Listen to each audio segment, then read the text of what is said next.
వచ్చిన మీ అందరికీ వందనాలు. దేవుడి సమయాన్ని ఇచ్చిన దేవాది దేవునికి తెలుస్తున్నాం. ఈ సమయం ఇచ్చిన అన్నగారికి కూడా హృదయపూర్వకంగా వందనాలు చెల్లిస్తున్నాం. అని ఈ యొక్క 2 మాటలు సహోదరులు మీతో పంచుకొని ఉన్నారు. ఆ 2 మాటలు కూడా ఎంతో అమూల్యమైనవి. అంటే ఈ మాటలు ఎలాంటి మాటలు అంటాం? నృత్యములు లాంటి మాటలు అంటాం. ఈ మాటలు దేవుడు అంటుండ్రు, అందరూ ఎదుట వేయద్దు, అవి తెలియక తన కాళ్ళతో తొక్కబడనుంది. కానీ మనము ఈ నృత్యము లాంటి మాటలు మన హృదయాల్లో భద్రం చేసుకోవాలి కదా. మన మాటలు ప్రతి సంవత్సరము 7 మాటలు వింటున్నాం, కానీ మన హృదయాలు మారటం లేదు, మన స్థితిగతులు మారటం లేదు. మనం ఎక్కడ ఇస్తున్నామంటే అక్కడే ఉన్నాము. అయితే ప్రతి దినము మరి ఆయన్ని మనము ఎవరించబడముగా ఉండాలి. అదే దేవుడు ఇష్టపడుతున్నమాట. మనము ఆ దేవాది దేవుడు ఇక ఆ సిలువలో పలికిన 3 మాటలు, 3వ మాట కూడా ఈ మాట నాకు ఇచ్చినందుకు దేవుడి స్తోత్రం తెలుస్తున్నాం. మరి అందరూ కళ్ళు వస్తుంటే చిన్న ప్రార్థన చేస్తున్నాం. స్తోత్రాలు తండ్రి, సర్వోన్నతుడా, సర్వశక్తిమంతుడా, చింతలిగిన తండ్రి, వెలుగుతున్న తండ్రి, కృపగలిగిన దేవా, ఆశ్చర్యకరణ, ఆలోచనకర్త, నిపుణుడు తండ్రి, సమాధానకర్త, నాలుగు వందనాలు స్థితులు స్తోత్రములు తండ్రి. ఈ 3వ మాట మా తండ్రి శ్రేష్టమైన మాట. ఈ మాట నా నోట ఉంచండి ప్రభా. నీ మాటలు నా తండ్రి, నాకు నా తండ్రి అయినా అందరూ వింటుండగా తండ్రి, ప్రతి హృదయాలు కదిలిపోవదనైనా, ప్రతి మనోనేత్రాలు తెరవాలి ప్రభా. ఇదిగో ఈ మాటలకు అందరము కూడా నేరుగా ఉండొచ్చు తండ్రి. మాకు నేర్పించండి, మాకు బోధించండి. ఈ స్థలం నేను కాదు మాట్లాడేది, నువ్వే పరిశుద్ధాత్మ నువ్వు ప్రతి మాటను మాట్లాడింది నా మనకు మహిమ తెచ్చుకోమని నజరుడని యేసు పరిశుద్ధ నామములో ప్రార్థిస్తున్నాం తండ్రి. ఫోన్లన్నీ సైలెంట్ లో పెట్టండి. ఇంకా మంచిది.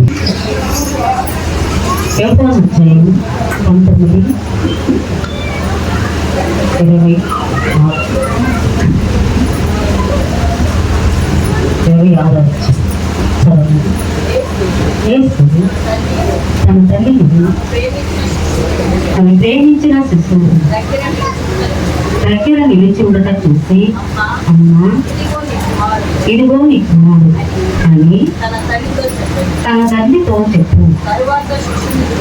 తర్వాత శిశువులను చూసి, ఇదిగో నీ తల్లి అని చెప్పింది.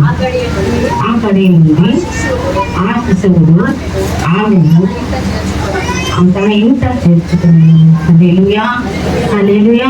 మరి తల్లిని చూసుకుంటూ ఎక్కడ చెరువు దగ్గర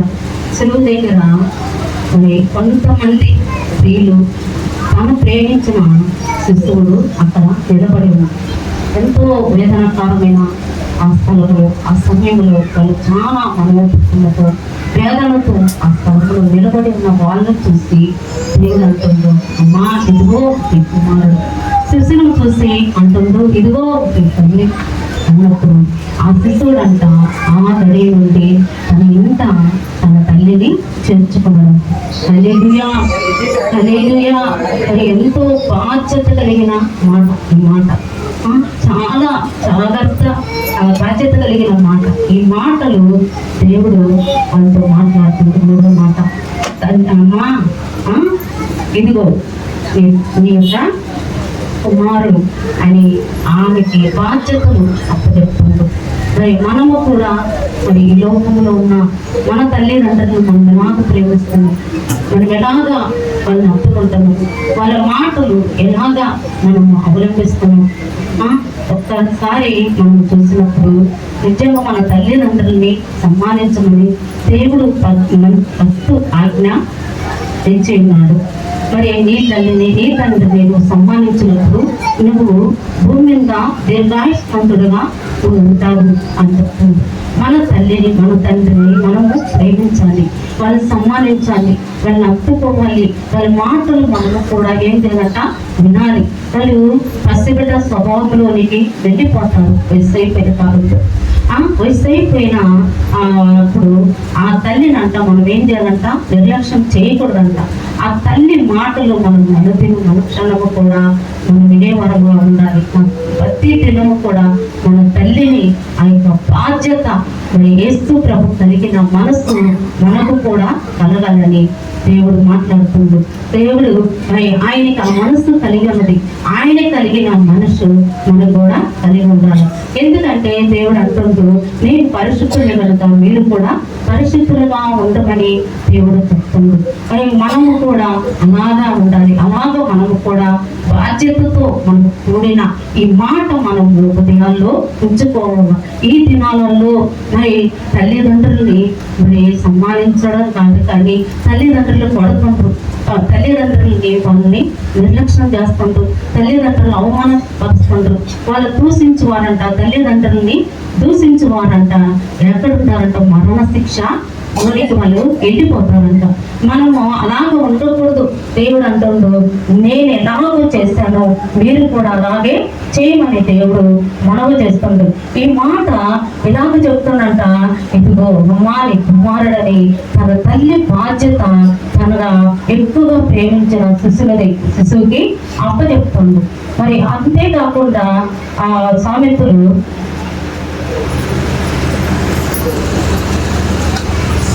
సామెతలు 23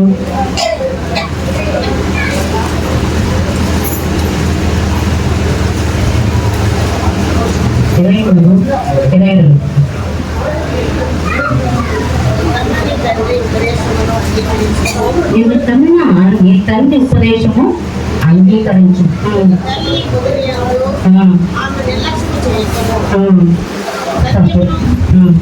సత్యమును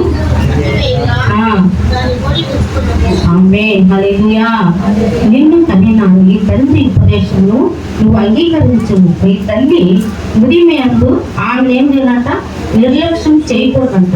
మన తల్లిదండ్రులను చాలా మనము నిర్లక్ష్యం చేస్తాం. అమ్మా వాళ్ళ మాటలు మన చెవులు పెట్టుకో, మాకు తెలుసులే, మాకు అన్నీ తెలుసు అని చెప్పి మనము వెళ్ళిపోతుంటాం, వాళ్ళు నిర్లక్ష్యం చేస్తాం. అయితే మనము అలాగా చేయకూడదు. తల్లి ఎంతగా మనం అలా ప్రేమిస్తుందో కదా, మనం ఎంతగా నీచమైన తల్లి ఎలాగంట మనం అలా ఎక్కువగా ప్రేమిస్తుంది. ఎంత మనము నీచమైన, మనం ఎంత చెడ్డవారైనప్పటికీ కూడా ఆ తల్లికి తన కుమారుడైన కుమార్తెైనా ఎంతగానో గొప్పగా చెప్పుకుంటుంది. నా కుమారుడా, నా కుమార్తెనా అని ఆ తల్లిని ఎంతగానో వర్ణించుకొని ఆమె పొగుడుకుంటుంది తన చెల్లెల గురించి కదా. ఎంతకంటే అంతగా ఆమె కొనియాడుతుంది. అయితే మనమైతే మన తల్లిదండ్రులు మనం ఏం చేస్తాం, ఈరోజు నిర్లక్ష్యం చేస్తున్నాం. అదే సామెతలు 23:25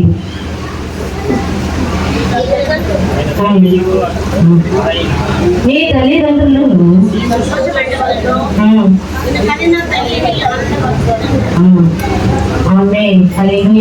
నీ తల్లిదండ్రులను ఏం చేయాలంట, సంతోష పెట్టాలి. వాళ్ళని నిన్ను కలిగిన తల్లిని ఆనందపరచవలను. హల్లెలూయా హల్లెలూయా. ఎక్కడ కూడా తన తల్లిని మర్చిపోలా, తన బాధ్యత ఆయన నెరవేర్చిండు.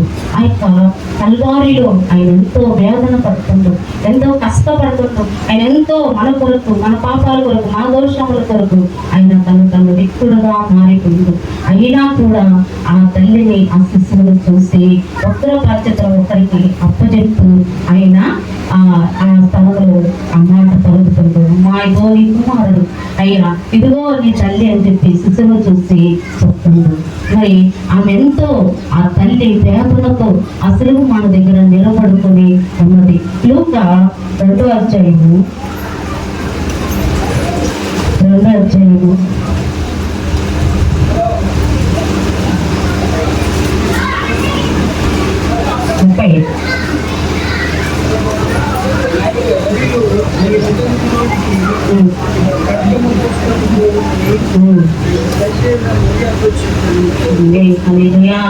అక్కడ ఆయన సంస్థను ఒక ప్రాప్త చెప్తుంది.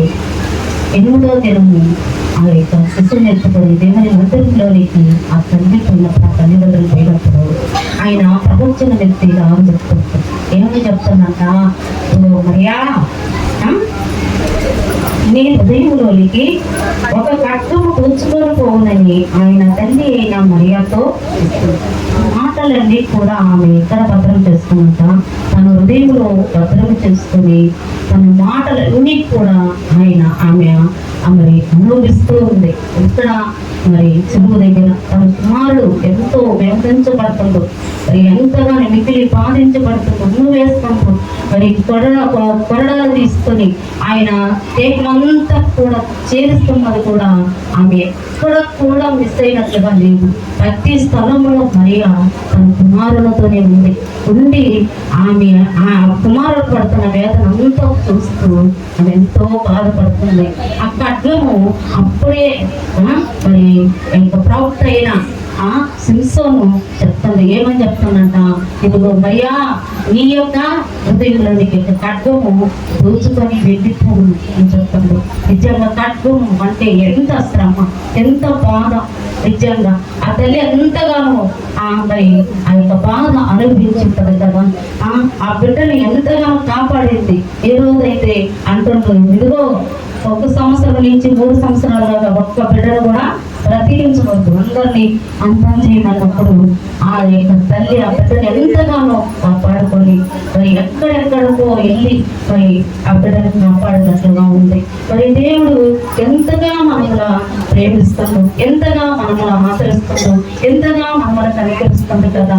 దేవుడైతే మనం కనికరిస్తుందో మనము మన తల్లిదండ్రుల్ని అలాగా మనము సన్మానిస్తుందమా? అలాగా మనము మన తల్లిదండ్రుల్ని మనము మరి సంతోషపెడుతున్నామా? మార్పు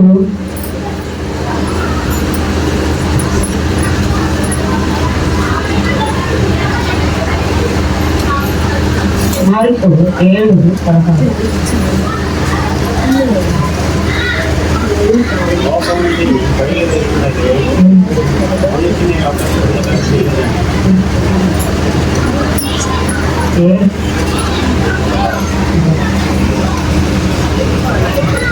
నీ తల్లిదండ్రులను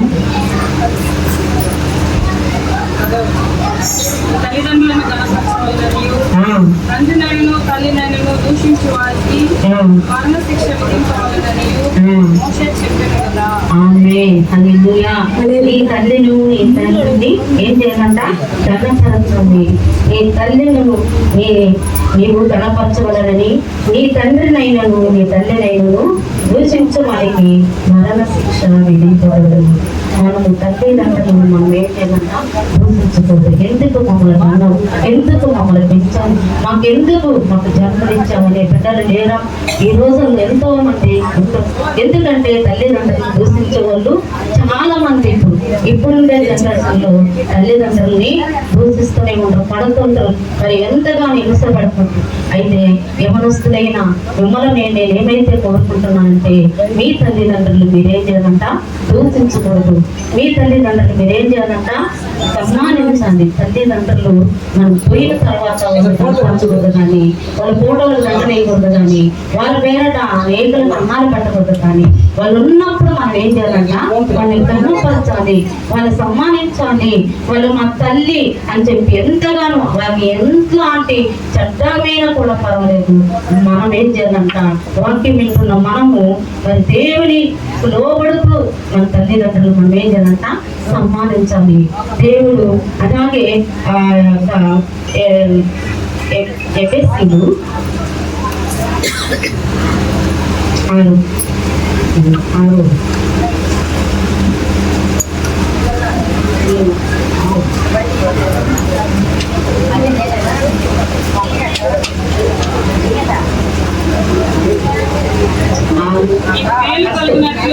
నీకు మేలు కలిగినట్లు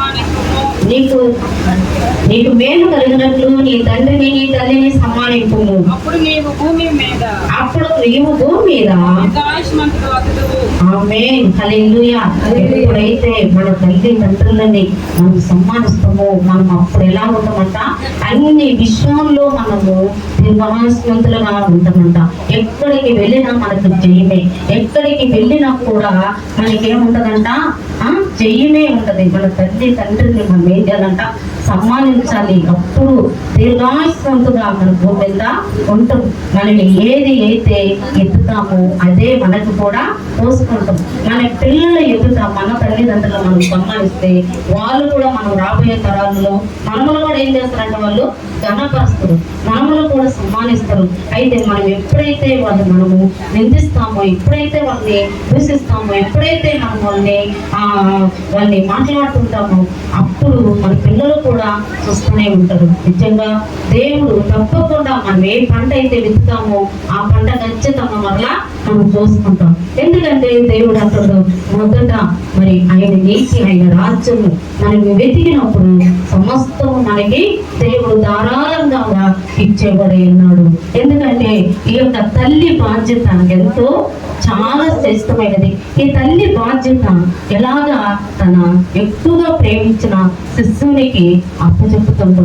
మరి తల్లి తండ్రి వాళ్ళిద్దరిని ఒకరిని బాధ్యతగా మరి అప్పచెప్పుతూ వాళ్ళని దేవుని యొక్క ఆ మాట ద్వారా ఆయన ఏదైతే పలుకుతుందో ఆ మాట ద్వారా శిశువు లోబడుతూ ఆ తల్లి కూడా లోబడుతూ మరి ఒకరు వాళ్ళు మరి ఇంటిలో చేర్చబడినట్లుగా ఉంది. మరి దేవుడు ఏమంటున్నాడంటే మరి లూకా 2:51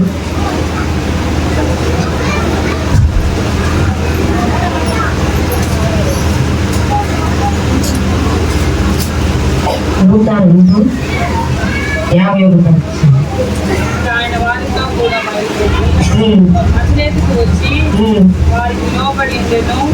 ఆయన తల్లి ఈ సంగతులన్నిటినీ తన హృదయంలో భద్రము చేసుకోలేదు. ఈ మాటలన్నీ కూడా ఆయన తన తల్లికి వాళ్ళకి తల్లిదండ్రులకి ఏమై ఉన్నాడంట, యేసు ప్రభు లోబడింది. 30 సంవత్సరాలు ఆయన లోబడుతూ తన కుటుంబాన్ని పోషించుకుంటూ తన తండ్రిని కనపరుస్తూ ఆయన ఉన్నాడు. అయితే ఇక్కడ ఆయన ఆ మాటలన్నీ కూడా ఆమె ఏం చేసిందంట, తన హృదయంలో ఏం చేసిందంట, భద్రం చేసుకొని ఉందంట. అంతటా ఆయన వారితో కూడా బయలుదేరి ప్రజలకు వచ్చి వారికి లోబడి ఉంటుంది. ఆయన తల్లి ఈ సంగతులన్నిటినీ తన హృదయంలో భద్రము చేసుకొని హల్లెలూయా హల్లెలూయా. మనము కూడా 7 మాటలు కూడా మనం ఏం చేయాలంట, మన హృదయాల్లో భద్రం చేసుకోవాలి. మరియా వలె మనము కూడా నిత్యము దేవుని యొక్క సముఖంలో నిలిచిన వారుగా ఉండాలి. మరి దేవుని యొక్క సన్నిధిలో మరి దేవుని స్తుతించే వారుగా ఉండాలి. మనం ఎలా ఉండాలంట, ఉత్తమమైన దాన్ని మనం వెళ్ళుకొని దేవుని యొక్క సముఖంలో నిలిచి ఉన్నప్పుడంట దీర్ఘాయుష్మంతులుగా మనము ఉంటాము. మన తల్లిని మన తండ్రిని మనము ప్రేమించే వారుగా ఉండాలి. దేవుడి కొన్ని మాటలు దీవించి ఆశీర్వదించుగాక. ఆమేన్.